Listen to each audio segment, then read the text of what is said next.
मागील भागात शरद आणि मोहिनीच्या मुलांना इन्क्युबेटरमधून बाहेर काढल्यानंतर शरद खूप भावुक होतो आणि त्यांना घेऊन मोहिनीकडे जातो.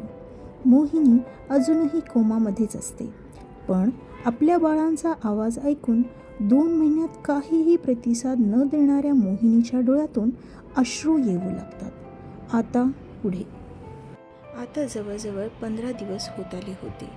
बाळांना सांभाळत असताना डॉक्टर निशाचा फोन येतो आणि निशाचं बोलणं ऐकून शरद लगेच तयार होऊन हॉस्पिटलकडे निघतो. डॉक्टर निशाचं बोलणं सारखं सारखं शरदच्या कानावर पडत होतं. त्याला तर विश्वासच बसत नव्हता. कधी एकदा तो हॉस्पिटलमध्ये पोहोचतो असं त्याला झालं होतं. बातमीच तशी होती ना. फायनली मोहिनी शुद्धीवर आली होती. त्याची मोहिनी शुद्धीवर आली होती. शरदला कधी एकदा मोहिनीला पाहतोय असं झालं होतं. कसा बसा एकदाचा तो हॉस्पिटलमध्ये पोहोचतो. तिथे गेल्यानंतर अक्षरशः पळतच तो मोहिनीच्या रूमकडे जातो. दाराजवळ जाताच मोहिनीचा चेहरा त्याला दिसतो. मोहिनी कधीपासून अगदी अधीरपणे शरदची वाट पाहत होती. शरदची ही हालत काही वेगळी नव्हती.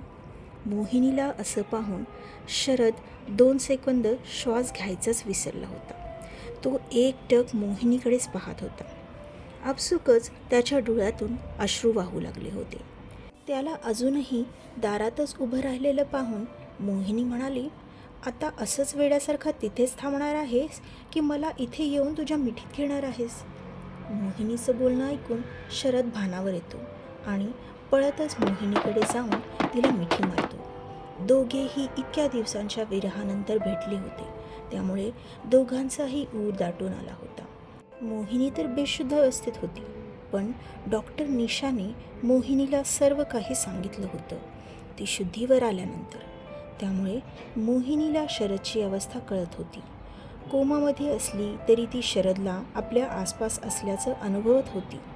दोघेही एकमेकांच्या मिठीत अश्रू गाळत होते. त्यांना तिथेच एकटं सोडून डॉक्टर निशा रूमच्या बाहेर निघून जाते. थोडा वेळ अश्रू गाळल्यानंतर दोघेही एकमेकांपासून दूर होतात आणि नजर भरून एकमेकांना पाहू लागतात. तेवढ्यात शरदचा फोन वाजतो. शीला मावशींचा फोन असतो. त्यांना काहीही न सांगता तो लगबगीने बाहेर पडलेला होता, म्हणून घाबरून शीला मावशींनी त्याला फोन लावलेला. फोनच्या रिंगने दोघेही भानावर येतात.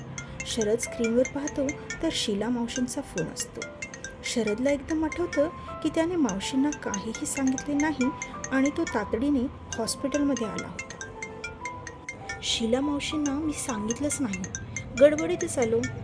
त्यांना काळजी वाटत असेल कदाचित, म्हणूनच फोन करतायत. मोहिनीही इशाराने त्याला फोन घ्यायला सांगते.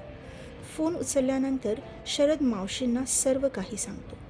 शरदचं बोलणं ऐकून मावशींचे आनंदाश्रू वाहू लागतात. मग थोडं बोलून मावशी फोन ठेवतात. लगेच शेजारच्या काकूंना फोन लावून त्यांना सर्व काही सांगतात. शेजारच्या काकू आणि शीला मावशी दोन्ही मुलांना घेऊन हॉस्पिटलकडे निघतात. फोन ठेवल्यानंतर मोहिनी शरदला आपल्या बाळांबद्दल विचारते. शरद पहिल्यापासून तिला सर्व काही सांगतो. तेवढ्यात शीला मावशी आणि शेजारच्या काकू दोन्ही मुलांना घेऊन मोहिनीच्या रूममध्ये येतात.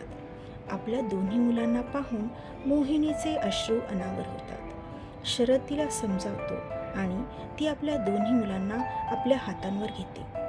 जगातलं सर्वात मोठं सुख काय असेल तर ते आई होणं आहे असं मोहिनीला वाटू लागतं.